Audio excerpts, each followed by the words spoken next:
Hello বন্ধুরা। তো কিছু কিছু বুবলি ভক্তদের কথা শুনলে তারপরে আর ভিডিও না করে থাকতে পারি না।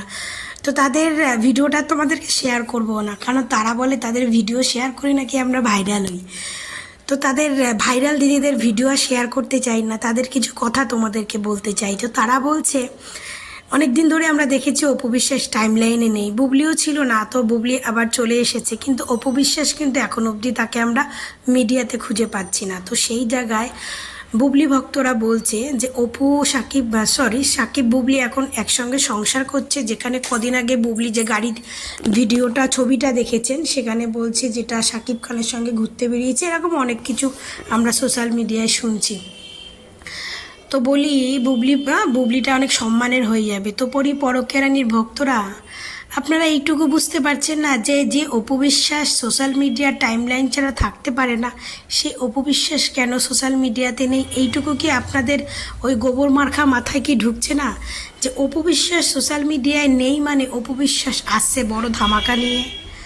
সেই ধামাকাটা নিতে পারবেন কি না একটু আগে থেকে ডক্টর দেখিয়ে আর নিজেদের হার্টবিটগুলো শক্ত করে নিন, কারণ অপু বিশ্বাস যে ধামাকাটা নিয়ে আসবে সেটা সহ্য করার মতো ক্ষমতা শক্তি মনে হয় আপনাদের কাছে থাকবে না। তো এই জন্য বলি, কোনো কিছু বলার আগে না একটু ভেবেচিন্তে বলবেন যে বুবলি ম্যাডাম শাকিব খানের সঙ্গে সংসার করছে আর অপু বিশ্বাস কি সোশ্যাল মিডিয়া ছেড়ে দিয়েছে? ভাই, অপু বিশ্বাস কী নিয়ে আসছে সেটা তো একমাত্র আমরাই জানি। আপনারা প্রস্তুত হয়ে থাকুন অপু বিশ্বাসের নতুন ধামাকা নিয়ে, ঠিক আছে?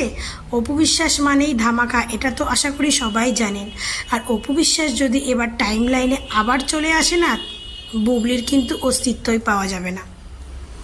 তো আগে থাকতে আপনার বুবলি ম্যাডামকে নিয়ে যেটা বলা কওয়ার বলে নিন, কারণ অপু বিশ্বাস যদি আবার টাইম লাইনে মিডিয়ায় চলে আসে তখন কিন্তু আপনাদের পরকীয়া রানীর কোনো অস্তিত্বই খুঁজে পাবেন না।